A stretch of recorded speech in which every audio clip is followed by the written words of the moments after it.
Shabbat Shalom, friends. You certainly all know the old saying that the only thing that is constant is change. See, I knew you all knew it.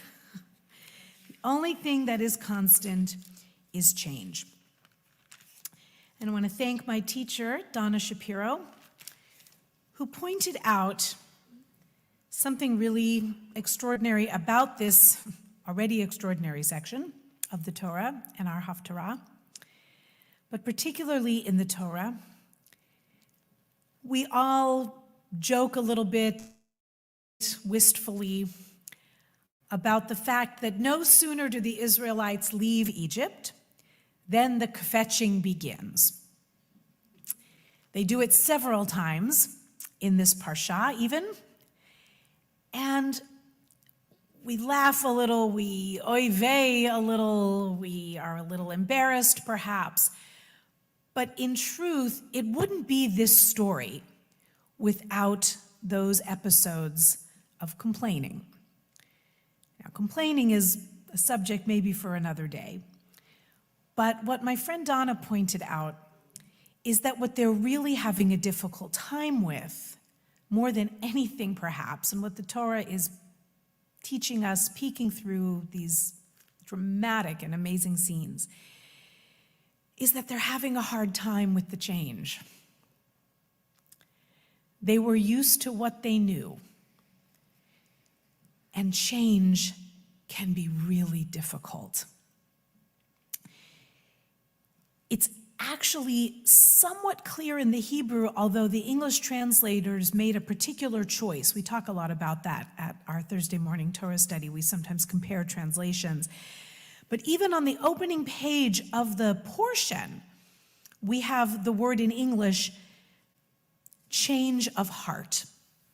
Pharaoh let the people go, and God leads them by kind of a roundabout way. God says the people may have a change of heart when they see war and return to Egypt.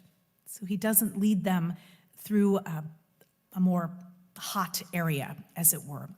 They might lose heart. They might change their minds and go back. And then when Pharaoh is facing what he's done, he too has a change of heart. It even says that deliberately at the top of page 402. Pharaoh and his courtiers had a change of heart about the people. That's even more clear in the Hebrew. It says vayehefach, which has the sense of like turning upside down. So there's this change. Nothing is constant. There's anticipated change and there's actual change.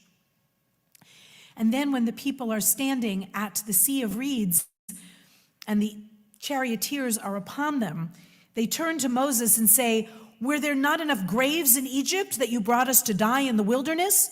What have we done?" Just a couple of verses before, they were marching with their hands defiantly. Quite literally, 3 verses later, they've had a change of heart entirely. When things change dramatically, some people adapt,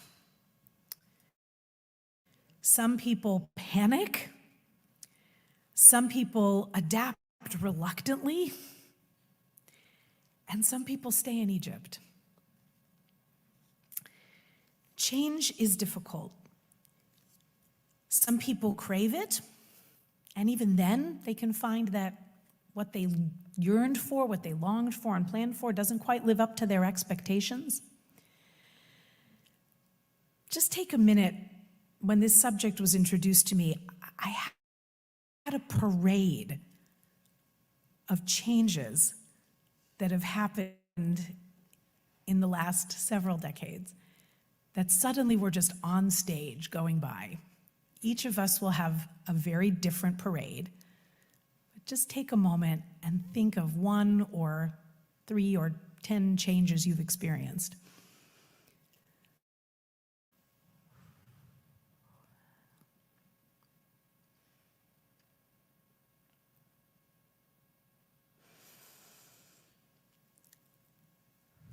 And this is maybe food for further Shabbat talk and thought, but how did you do with those changes?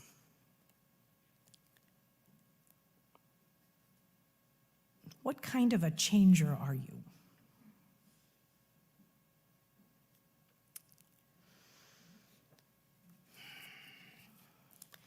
Change is constant. Our service this morning looks different even from a week ago. We are constantly called upon to pivot, to turn upside down, and yet somehow to keep going. And keep going we do. Dr. Kathleen Smith writes about the psychology of change and how to become resilient. The Jewish people is many things, and I think we can say with upright, defiant hands, resilient is one of them. She suggests some strategies for coping with change, things that we have done from the very beginning. In modern language, there are subcategories like evaluate your level of control. Try to be at peace with what you can change and what you can't. Practice self-care as you go forward. Listen to the voices within. Listen to your body. Seek support, camaraderie with friends and family, and dare I say, a synagogue community. Try to get the help you need. And if you can get it, be really grateful. Kind of check in with your thought patterns. It's really innovative techniques. Meditation, breathing. Focus on your strengths rather than weaknesses. Be in the moment, because one of the things we know for sure is that this moment doesn't last, that things will change. And finally, she writes, and I'm summarizing, but I can make this available. It's a nice piece. She says, the most resilient people see change as an opportunity rather than as a monster. Transitions in life allow us to consider where our priorities lie. How do we want to spend our time on earth? What's really important? Where do you see yourself wasting time and energy? With a clear sense of goals and values, you find your mind and body can be much more resilient when it comes to the stressors of change. You can't avoid change, but you can live a life of resilience. You can embrace transition and see challenges as opportunities to be your best self.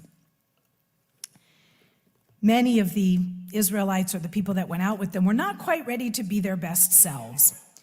And I'm grateful that they're included, because it gives us permission to fall apart at times as well. But the Torah portion also gives us a clue as to what we should cling when we go forth in this world of change. Early in the portion, while the people are walking forward, Moses does something very, very moving. Moses took with him the bones of Joseph, who had exacted an oath from the children of Israel, saying, God will be sure to take notice of you. Then you shall carry up my bones from here with you. We don't know if Moses literally took Joseph's embalmed remains with him, but he certainly took his story. Holding on to the stories of the past, the figurative bones of Joseph, have helped this Jewish people stay resilient and tough throughout all of our centuries of wandering. We are a people that can change, that has changed, and yet stays fundamentally and ultimately tied, tethered, attached, cleaved to our source. That is our strength. That is our resilience. May that never change. Shabbat shalom.